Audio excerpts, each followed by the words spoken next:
Merci Florian. Merci d'avoir mis au programme la gestion du patient sous radiothérapie, qui est donc non pas la prévention des effets tardifs, mais bien la gestion en cours de traitement et l'importance des effets précoces et de leur prévention et de leur gestion. C'est un sujet qu'on va aborder avec des orateurs prestigieux. Je suis très heureux d'accueillir avec à la fois Joel Epstein de New York, de Los Angeles maintenant, et de San Francisco, et donc notre ami Mario Lacouture de New York, du Mémorial, qui sont à la fois des amis et des experts tout à fait extrêmement renommés dans le domaine. Donc merci à Florian d'avoir pu les inviter pour cette session. Donc je me contenterai vraiment d'être bref. En plus, on a du retard. Donc dans la présentation un petit peu des effets secondaires de la radiothérapie précoce, et pour laisser la place donc à Joël et à Mario pour vous présenter les principaux effets précoces qui sont les effets muqueux et cutanés. Donc le diaporama commun avec avec Joël, c'est celui-ci. Puis Mario parlera des effets cutanés. Alors, je recadre bien le problème. Donc, c'est les soins de support en cours de radiothérapie, la gestion du patient en cours de traitement pour éviter les effets précoces et avoir finalement une optimisation thérapeutique. On n'est pas sur la prévention des effets tardifs qui sont finalement les plus importants. C'est ceux qu'on va absolument éviter par la prévention avec les nouvelles techniques de radiothérapie, avec l'IMRT en particulier. Les effets tardifs, il faut absolument les éviter, alors que les effets précoces, il faut les gérer en ne réduisant pas l'optimisation thérapeutique. C'est toute la problématique des soins de support comme on les considère en radiothérapie précoce. C'est cette optimisation thérapeutique afin d'avoir le traitement le meilleur possible.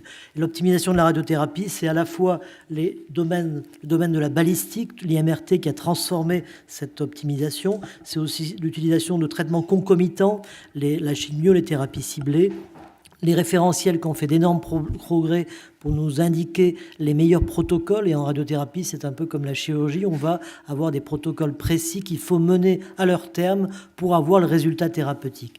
Et quand on fait le tiers ou même les 3/4 de la dose, on n'a aucun résultat. Et puis ces soins de support qui sont là pour nous permettre justement d'optimiser le traitement et d'avoir un traitement vraiment efficace qui ne soit pas obéré par des arrêts en cours de traitement, par des réductions de doses qui sont extrêmement délétères. On a tous tendance à arrêter un traitement parce qu'il y a un effet secondaire, mais si on a en tête que le patient va absolument perdre énormément de chances de guérison par cela, on en vient à reconsidérer ces arrêts en cours de traitement. Et aujourd'hui, les manipulateurs, toute l'équipe savent très bien qu'un arrêt en cours de traitement d'un cancer ORL, c'est une catastrophe. Alors, je donne l'exemple des cancers ORL, c'est quand même plus simple. C'est ceux pour lesquels on a le plus de gestion des effets précoces avec une mise en place de soins de support au maximum. Cette diapo, c'est pour vous montrer les progrès de la radiothérapie standard. C'est une diapo qui est très souvent présentée également du Mémorial par Clifton Link, qui est de montrer que finalement pour les effets tardifs, en passant du 2D à l'IMRT, on a transformé l'irradiation des tissus sains, et à distance, c'est vraiment aujourd'hui, après avec 15 ans de recul maintenant, une transformation totale du patient à long terme sur sa qualité de vie à long terme grâce à ces nouvelles techniques, VMAT également, et en radiothérapie. L'irradiation 2D, c'était ça. On a des effets majeurs sur la salive, vous voyez, avec réduction de la xérostomie. Et les nouvelles techniques comme le CyberKnife vont aussi rajouter des possibilités de traitement très ciblés en complément ou dans des récidives. Ces traitements-là ont très peu de séquelles tardives. Par contre, on va devoir gérer les effets précoces. La radiochimio concomitante, c'est l'exemple type de ces effets précoces, avec des énormes masses ganglionnaires comme celle-là, des tumeurs qui sont a priori qui vous paraisseraient non curables, mais finalement, en radiochimio concomitante, et déjà des essais qui datent de plus de 10 ans maintenant, ont montré, le phase 2 puis le phase 3, qu'avec une radiochimio à haute dose, avec une radiothérapie optimisée, à l'époque bifractionnée puis en IMRT, avec une chimio concomitante, on guérissait 65% de ces patients de stade 4 qui paraissaient auparavant non curables.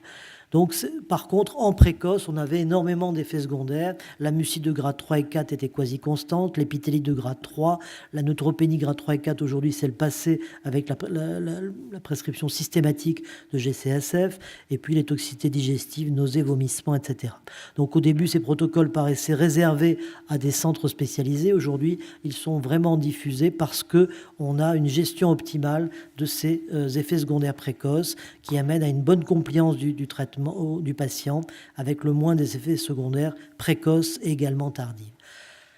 Donc cette notion de supportive care, pour aller vite, elle va comprendre à la fois le support nutritionnel, les antalgiques avec l'utilisation très large des morphiniques, antibiotiques éventuellement, antinauséeux, soins locaux, et on va en parler un peu plus, le laser de basse énergie, et puis facteur de croissance, le radioprotecteur, on n'y croit plus, on a ce risque sur la tumeur, comme on l'a déjà dit.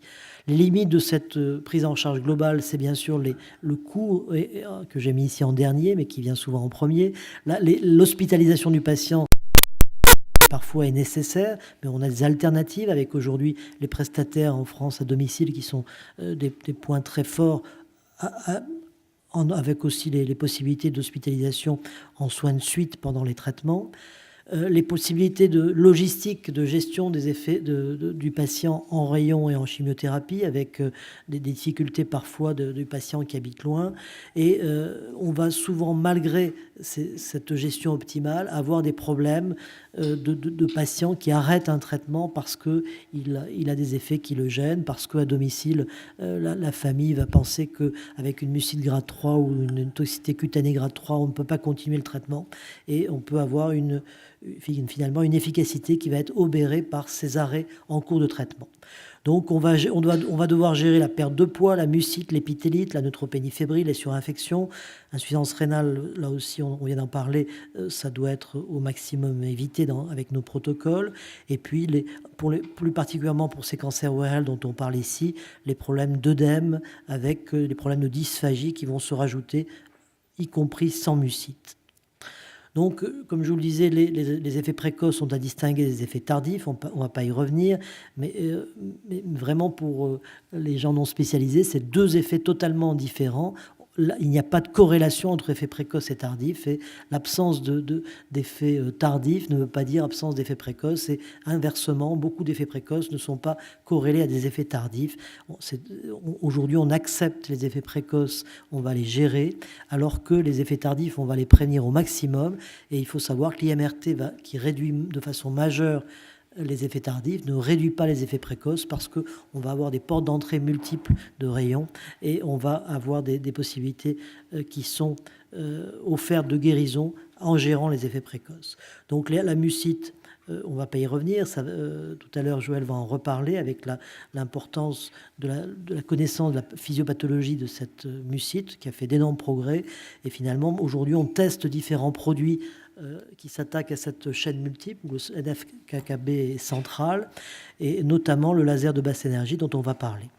Donc ce laser qui agit sur l'ensemble des différents stades de la mucite va être à la fois utilisé dans la prévention et le traitement, avec un effet anti-inflammatoire, antalgique et d'amélioration de la cicatrisation, et on verra que c'est également utilisé pour l'épithélite radique avec d'excellents résultats.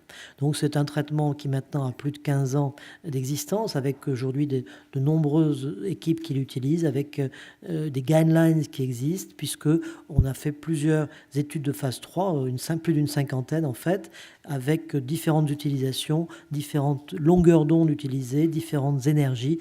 Et aujourd'hui, les guidelines nous permettent de choisir le bon traitement de laser en fonction de ce qu'on traite, la mucite en intrabuccale ou par voie externe, et l'épithélite avec différentes possibilités, transcutanées notamment. Donc aujourd'hui, ce qui a fait d'énormes progrès dans ce traitement, c'est la connaissance de paramètres d'irradiation, comme pour les rayons finalement, où on sait la dose qu'il faut donner sur la surface à traiter, l'intensité de dose et finalement quelle longueur d'onde, dans quelle application, si on veut traverser la peau ou traiter directement en intramuqueux ou sur la peau. Voilà, aujourd'hui, tout ça est informatisé. On a des protocoles qui sont reconnus avec des guidelines. Vous voyez qu'en fonction de la longueur d'onde, on traite soit en surface, soit en profondeur, et donc avec des possibilités aujourd'hui transcutanées, avec des diodes laser qui ont remplacé l'hélium néon, et même des LED actuellement qui sont testés, qui coûtent encore moins cher. Et pour les épithélites, ce même laser a d'excellents résultats. C'est le traitement standard maintenant dans les ulcères de peau, avec des protocoles qui sont bien définis. Et finalement, aujourd'hui, avec tous ces traitements concomitants au traitement spécifique, on passe d'un patient finalement qui a énormément de difficultés à accepter sa maladie, et on va optimiser non seulement par le traitement anticancéreux, c'est ce qui se passe avec nos techniques d'irradiation, avec notre balistique optimisée, mais aussi par les soins de support, ici le laser, qui permet de prendre en charge globalement le patient et finalement de l'amener au bout du traitement sans interruption de traitement et également sans séquelles à distance. Merci de votre attention. Voilà, rapidement.